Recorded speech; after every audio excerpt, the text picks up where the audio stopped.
Rajkot Ahmedabad national highway ઉપર જનશાળી નજીક અકસ્માત સર્જાયો। અમદાવાદ રાજકોટ હાઈવે પર લીંબડી નજીક જનશાળી ગામના પાટિયા પાસે અકસ્માત સર્જાયો તો ડમ્પર અને લક્ઝરી બસ વચ્ચે સર્જાયો તો અકસ્માતમાં 2 લોકોના ઘટનાસ્થળે મોત થયા હતા।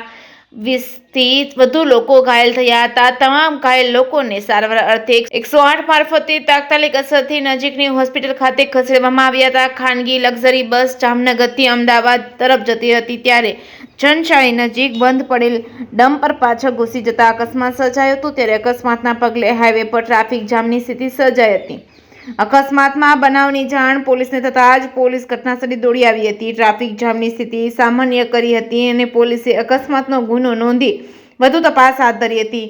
નોંધનીય છે કે લીંબડી અમદાવાદ નેશનલ હાઈવે પર અકસ્માતનો સિલસિલો યથાવત જોવા મળી રહ્યો છે। ત્યારે અકસ્માત સર્જાતા મોટી સંખ્યામાં સ્થાનિક લોકોના ટોળે ટોળા એકઠા થયા હતા। Reporting by Bharatsinh Parmar, Surendranagar.